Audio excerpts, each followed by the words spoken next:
Good evening. Welcome to this public briefing of the Democratic Labour Party.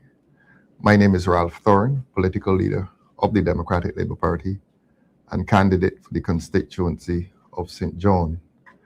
Joining me this evening is the candidate for Christchurch South, Mr. Corey Greenwich. Corey is an attorney at law. He also has been a member of the Electoral and Boundaries Commission, and this evening we want to focus on matters pertaining to the Electoral and Boundaries Commission. We are concerned as a party that the election, which is due on the 11th of February, is being conducted in a context and in circumstances of some haste. And let me make it clear from the beginning that the Democratic Labour Party is not uncomfortable with the date of the election, with the calling of the election. And let me assure the public and let me assure our supporters that we are ready to contest the election on the 11th day of February 2026. However, our concern is for those many voters who are being denied the opportunity to vote. Let me also say that those numbers of persons have approached us. They have approached us as a political party, and they have approached us as candidates. They are our constituents, and they have sought to have regularity brought to the issue of an enumeration exercise. Let me make that absolutely clear. I say again, the Democratic Labour Party is well prepared to contest the election. Indeed, we held the first meeting of all the meetings that are being held by the parties. We were out first on Sunday night with our meeting. Prior to that, we have had various political activities. Our paraphernalia is present, although our campaign is not based on the form of paraphernalia. You'll find that we are more into substance as a party. Now, let me begin by saying that I was canvassing this evening, as we all are, and I met a lady, and having left that lady's house, she gave me a slip of paper with her name, and this is in St. John, and she gave me her ID number. I am going to allow her to remain anonymous, and I will allow her ID number also to remain anonymous, but it is here. I wrote it when I left her house.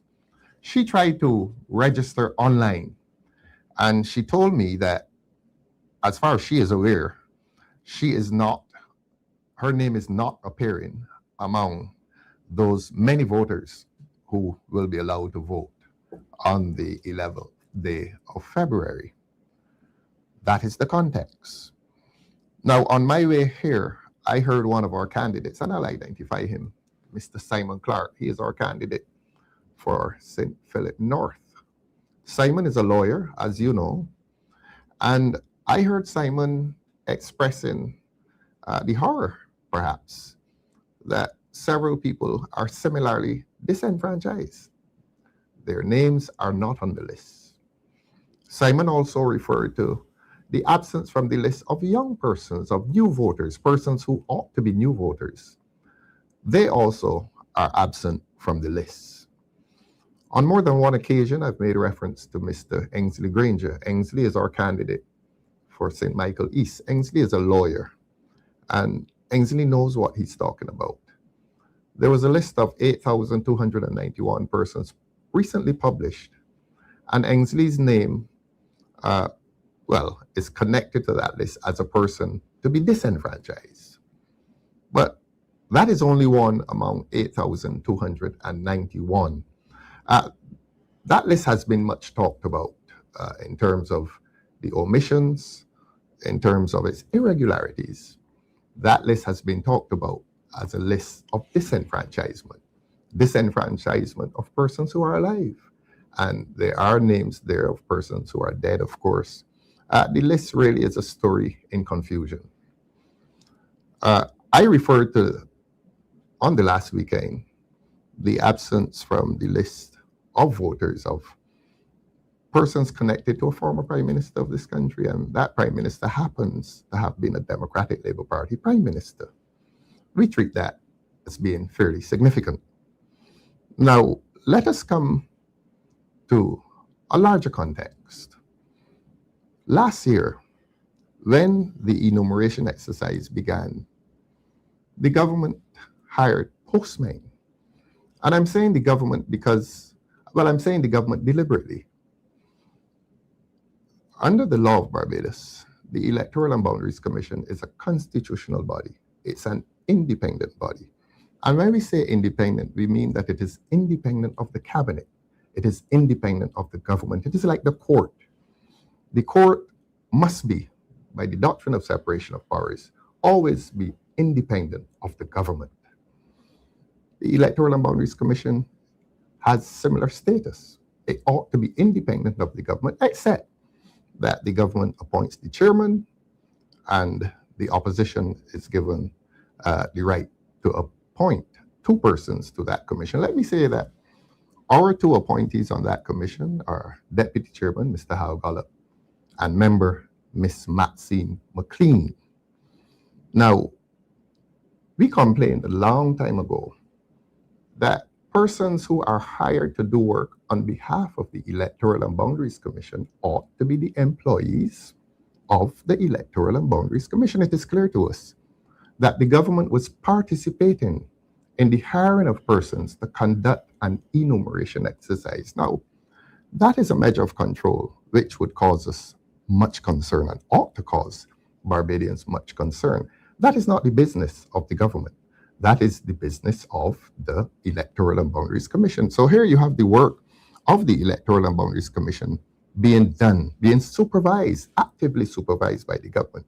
And we say actively supervised because they hired postmen and they asked the postmen to do that work in 1 month. And then they were visited with an incentive payment. Those postmen were told that if they completed the exercise in less than 1 month, that they would receive an additional $1,000. Now, we're going to make reference to numbers because we intend to be factual here. As far as I'm aware, they were offered $3,000 to do it in 1 month.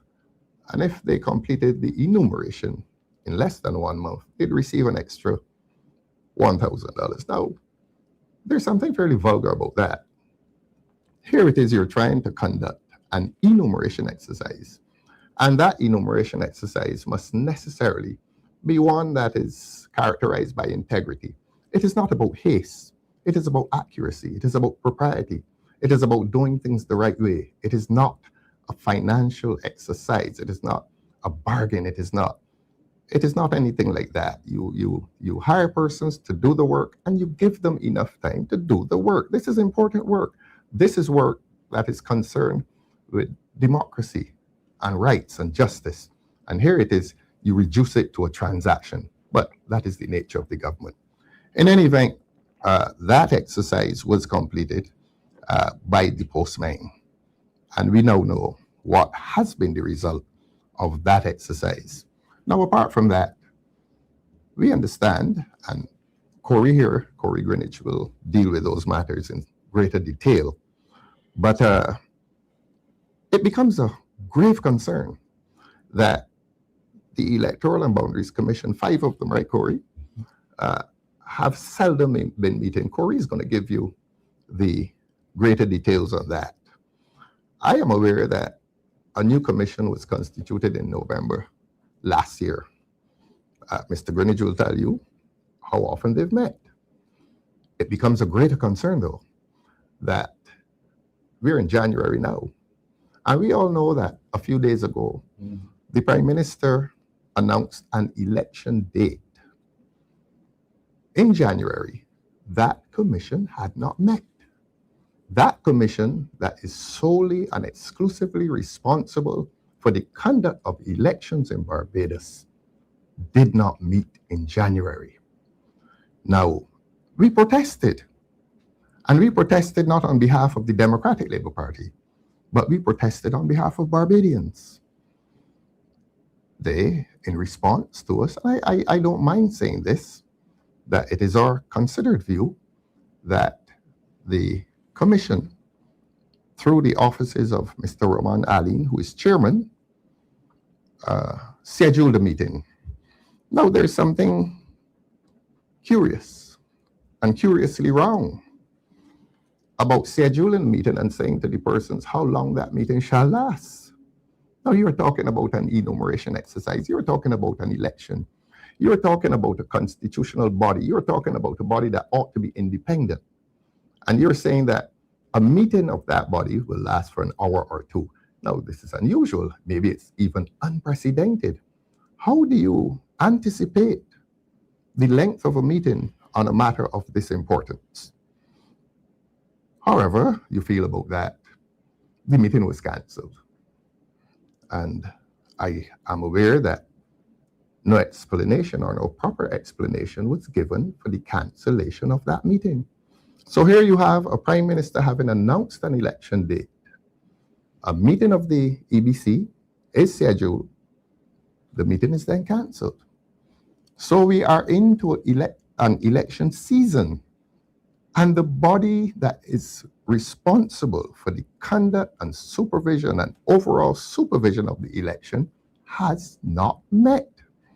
What is more significant is that within this interim period, I believe the chairman's voice has been heard. And the chairman's voice has been heard in relation to the election. But the commission that he chairs still has not met. We protest. We protest not on behalf of the Barbados of the people of Barbados. We protest not on behalf of the BLP nor the DLP. We protest on behalf of the people of Barbados who have a right to vote however they're going to vote. And what happens? Again, he responds by scheduling a meeting, and we are aware that that meeting took place today. Now, we don't know the result of that meeting. We don't know what it has achieved. But the fact of the matter is, it seems as if the Electoral and Boundaries Commission is responding only when the Democratic Labour Party protests on behalf of the people, the entire population, the entire voting population of Barbados. So it is this scenario in which the EBC does something, we protest, and they respond. It is as if we're dragging them into propriety. Well, if it must be that way, so must it be. We don't know the result of that meeting, but I will end where I began. I will end by saying that at this point, and this evening during a canvass, a constituent is still complaining that she has tried online access to registration and that she has failed. I referred to Mr. Simon Clark and his protests. I refer to Mr. Granger and his protests.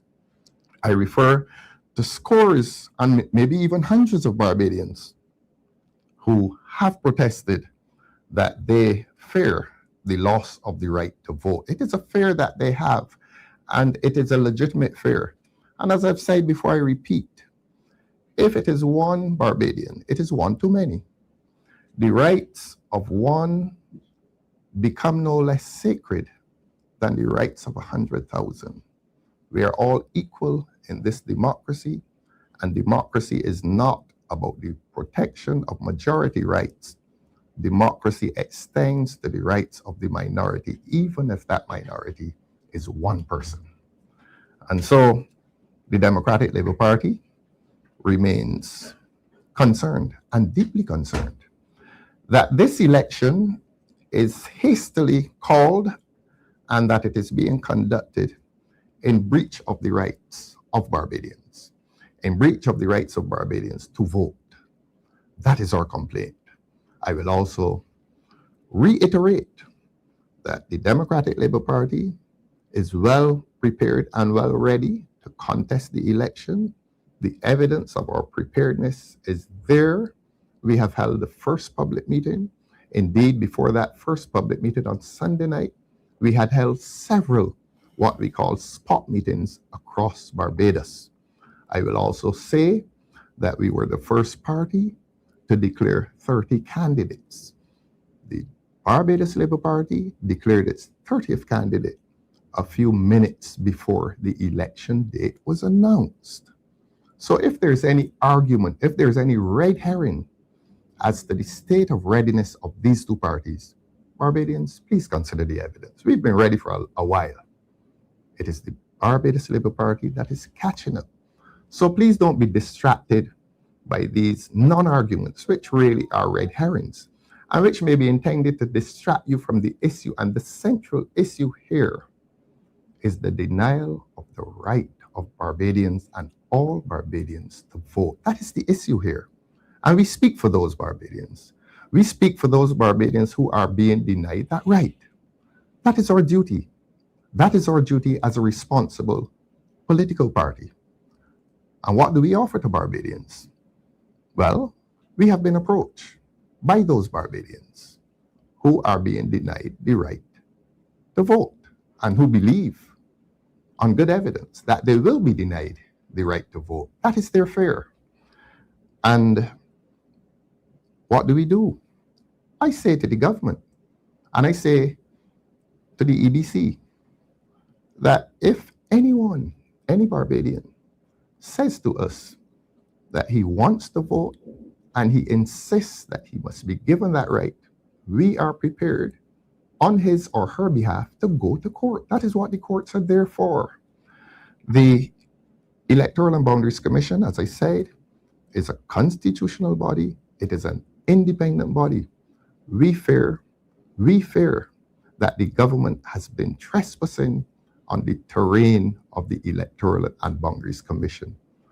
Are we therefore entitled to ask Mr. Roman Aline, who is the chairman, if he is functioning and has been functioning independently of the commission that he chairs? That's a question that we're entitled to ask, and we ask it. I believe we're also entitled to ask Mr. Aline if he has been in communication with the government pertaining to matters of the Electoral and Boundaries Commission. We want the answers. Barbadians want the answers. They're entitled to the answers, because when the law was established within the Constitution, creating the Electoral and Boundaries Commission, it was contemplated that that Electoral and Boundaries Commission would be independent. Barbadians have a concern at this point, and we do too as a party. We have a concern that the independence of the Electoral and Boundaries Commission is under threat. We ask the government, tell us, is the Electoral and Boundaries Commission, is the independence of the Electoral and Boundaries Commission under threat? We may have to go to court to find these things out. I will pass now to Mr. Greenwich, Corey Greenwich, who has been an excellent spokesperson in the area. As I said, Corey is a former member of the commission. He is a lawyer, and he speaks with authority, both to the functioning of the Electoral and Boundaries Commission and as a lawyer. I am happy to be joined by you, Corey, this evening. Thank you. And I pass over to you. Thank you very much. Thank you, Leader Thorne. Good evening to our fellow Barbadians. I echo the sentiments of the leader of the Democratic Labour Party in the concerns that we have with respect to the rights of Barbadians to vote in this election. I listened to the press briefing of the Prime Minister a few moments ago, and the Prime Minister has sought to make this an issue, as our leader has pointed out, of the readiness of the Democratic Labour Party. This is not about the readiness of either the Democratic Labour Party or the Barbados Labour Party. This is an issue of the readiness of the EBC and the readiness of the list, to the extent that every Barbadian who wishes to exercise their right to vote can do so. Mr. Thorne, I have similar examples in Christchurch South as I walk through the constituency. There are voters who I met. One gentleman, he was over 70 years old. He has been on the voters list consistently for over 50 years. And all of a sudden, he is no longer on the list. In other words, there is a reasonable expectation for him that he would be on the list, because the law provides that the only way an elector can be removed from the list, the only way a voter can be removed from the list, is under the circumstances of death, or if that person now resides outside of the jurisdiction for an extended period of time over 5 years. The Electoral and Boundaries Commission published a list of over 8,000 persons which they propose to remove from the list. And the Electoral and Boundaries Commission has not to this day returned to the public to give them any results of that exercise. Have all 8,000 been removed from the list? How many responded? No information has come with respect to removal of persons from the list. In addition, new voters are not appearing on the list. As we walk through our constituencies, we meet 18, 19, 20-year-olds who would have become eligible after the 2022 election that are not appearing on the list. I myself, I have a son who would not have been eligible to vote in 2022, but is now eligible to vote in 2026, and he does not appear on the list. So the point that we are making is that this is not a matter of politicizing the Barbados Labour Party versus the Democratic Labour Party. Our job here today is to protect the voters, because on election day, if a voter turns up to a poll and their names are not on the list, there is actually very little recourse, save and except for a court action, in order to get on the list. And it is our contention, based on the evidence that all of us as candidates have noticed, that there will be hundreds, possibly thousands of persons that will not be on the list come polling day.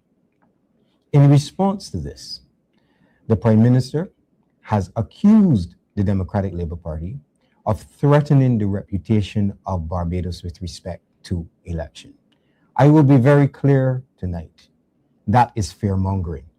It is fear-mongering because at the point in time when the Democratic Labour Party is able to ask questions on behalf of the Barbadian people, those questions are treated as if we are not entitled to ask those questions. As our leader pointed out, the EBC has not met since the election was called. I have sat on the EBC for 5 years. I was on the EBC during the 2022 general election and during the 2025 by-election. And there is no scenario in which an election can be called and a writ is issued and 9 days expire before the commission is convened. That is unprecedented, certainly in the time that I have here, and I have not heard of any example prior to that, which means that the chairman is acting in proxy for the entire commission, and that is inappropriate. And we have the right to ask questions about that. Section 41C of the Constitution names all 5 of the commissioners, and it grants them the responsibility for the direction and conduct of the general election. And I asked you, Barbadians, if 5 commissioners have responsibility for the direction and conduct of the election, how are they to execute their duties if they are not able to meet? It is our understanding that a meeting has now taken place for the first time today on nomination day, and that meeting was scheduled to be a brief one. I also moved to the comments of the Prime Minister today in her press briefing, where she indicated that she has written letters both to CARICOM and to the Commonwealth to invite observers in to observe the elections in Barbados for 2026 on polling day, February 11th. I have served as a CARICOM observer in 4 separate elections across the region, and most recently in 2025, I served as Chief of Missions in the Curacao elections. Barbadians, bringing observers to Barbados does not address the problems that we are identifying. Observers in an election do just that. They observe. They have no power to affect anything that happens in the election. And after those observations are done, weeks after those observations are done, they issue a report to the government. I say this to say that this prime minister is about appearing to solve a problem without actually addressing the issue. We welcome observers in the election. We certainly do not object to observers from CARICOM and Commonwealth coming in to observe the election. But our contention is that that is not a solution to what we are identifying as chronic, as systematic problems that we are seeing on the ground and that we are hearing from voters. There are voters that are not on the list. The deadline is passed, and there is a real danger that persons can be disenfranchised. And this is a pattern with this government. I was on the EBC in 2022, when with just 3.5 years into the term of the Barbados Labour Party, with an overwhelming, an absolute majority in the parliament, save and except for one, the Prime Minister called the elections in the middle of the COVID pandemic. I lent my voice in opposition to having an election in which 6,000 plus persons would have been disenfranchised from voting. So this is a pattern in which it appears that this government does not take the right to vote seriously, to the extent that they're calling elections simply to consolidate power onto themselves. It is our contention, and I echo and I follow the leadership of the leader of the Democratic Labour Party, and I say we are prepared to fight for the rights of every Barbadian eligible to vote, up and beyond taking action in court. And that is why we are here today. Not to fight and talk about we're not ready. It is about fighting for the rights of Barbadian voters. Thank you. Well said. And thank you very much, Corey. Well said as always. And thanks for your guidance given to Barbadians on the issue of elections and the law pertaining to elections. It must now be considered that there's no more authoritative voice than yours in these matters. Thanks very much. Just some housekeeping now. We started our meetings on Sunday at Independence Square. On Thursday night, we moved to Oistins for the presentation of our 30 candidates, and that meeting is at 7 o'clock. I want to address a matter that the public has been raising, and this is about proposals of this party. Now, we are having a manifesto unveiled very shortly, and that manifesto meeting is Tuesday next week at Gall Hill. So that I don't think it is right for us to disclose fully the list of new, fresh, and exciting proposals that we will be presenting to the Barbadian public. I repeat, we have revealed some. We've spoken of that. Ms. Verla de Pisa has spoken about proposals in relation to crime and tackling crime. You will hear other proposals. There are certainly very exciting proposals in relation to tax, the present tax regime as it applies to pensions. And I can say to you now, we will look at tax relief in relation to pensions. That is something that is long overdue. A man or a woman works an entire life, pays taxes, then he or she retires, receives a pension, and that pension becomes subject to tax. We intend to review that, and we intend to offer that tax relief to pensioners, certainly in relation to their pensions. But there are other exciting proposals as well. We will hear more of that on Tuesday. Tuesday at Gall Hill in St. John is the night that we present our manifesto. But before that, a very exciting meeting is planned for Oistins on Thursday night, and we will present our very capable team of Christchurch candidates. And of course, we have heard what Corey Greenwich is capable of. One of the most eloquent speakers, and eloquent not because his language is also pretty, but because he is a deep thinker and will be an excellent representative for Christchurch South. This meeting is being held in Christchurch South, in Oistins, and we will present an excellent team of candidates. Corey Greenwich, Christchurch South, Quincy Jones, Christchurch East Central, Christchurch West Central, Rashid Belgrave, Christchurch West, Andrew Cave, and Christchurch East, Mrs. Amoy Gildenborn. Those are our 5 Christchurch candidates. Please come. The meeting will be streamed as well for those of you who cannot get there, but we prefer to see you there.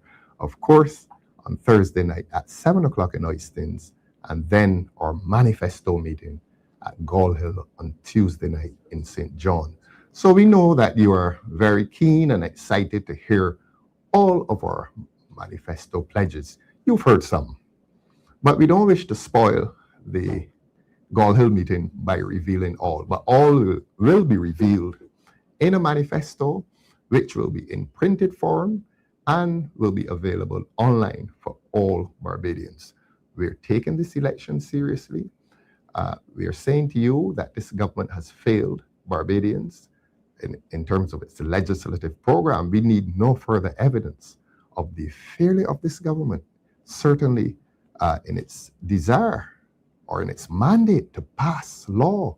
And the Parliament has brought law there and they have withdrawn it. We need not say to you what those pieces of legislation are. You know now. This is a government that has failed Barbadians in health.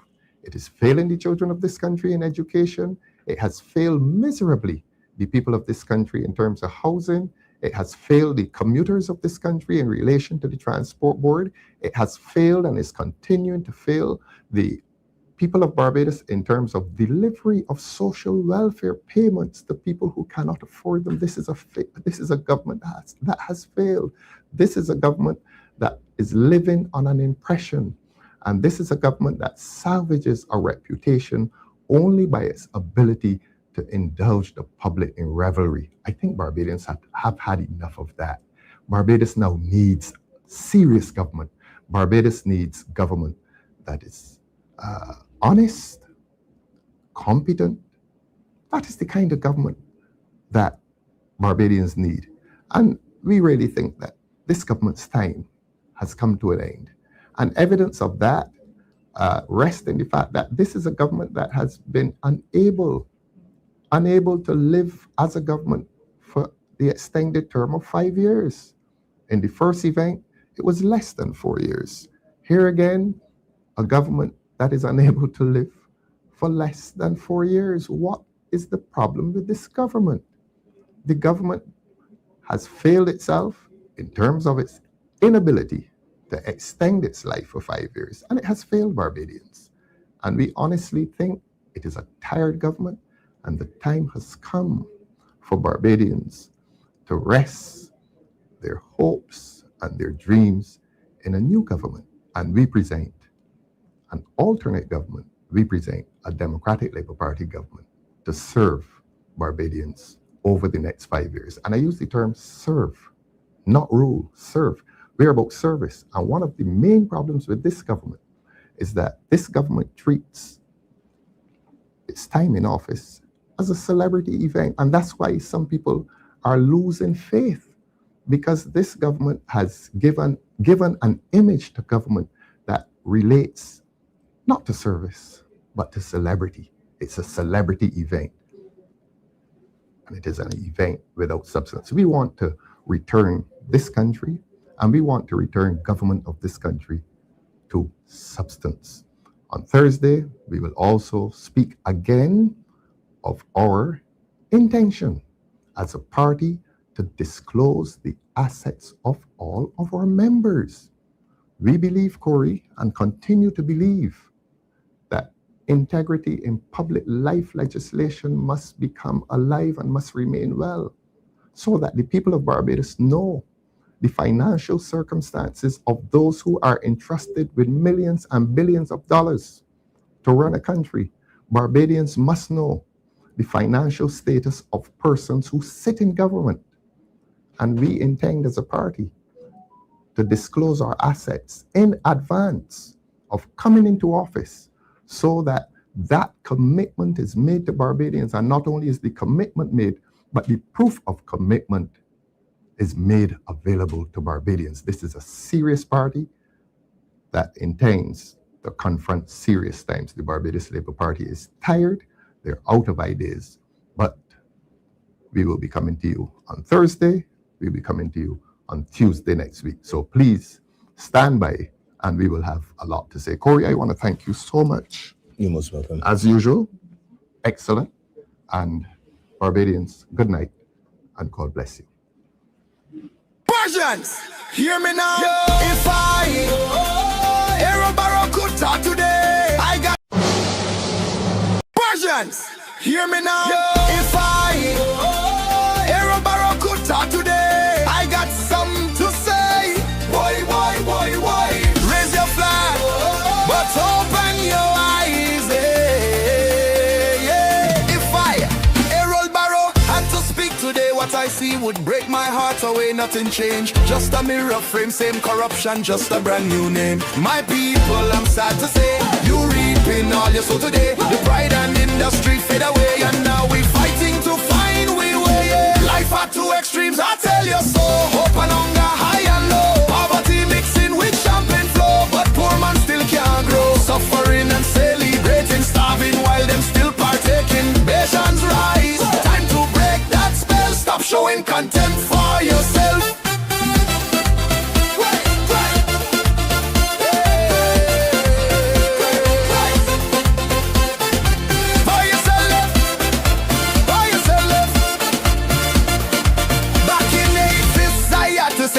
Change when thieves lead the way. Corruption sweet when give us pay, and government take what poor man lay. Taxation high like mountain peak, while schools and roads still spring a leak. Them flying high, them living sleek, but poor man vice still 2 weeks. So tell me now, who you blaming?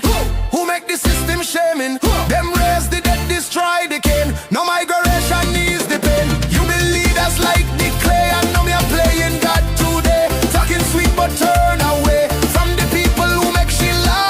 And smile she wear like she care, but she can't share. You think she love, you think she fair, or she trying to run you from here? Errol watching from up above. Bojans where the unity and love we used to build, we used to fight. Now we just beg and say alright. Let we rise again, take back pride, build Barbados from inside. And I, Errol, gone back to sleep again.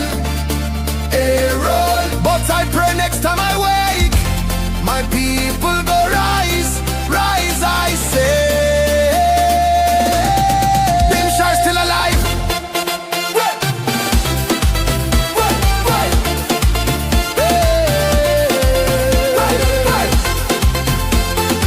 Boy, you sell it. Boy, you sell it. Bimshar still alive. We just need to revive. Bimshar still alive. We just need to revive.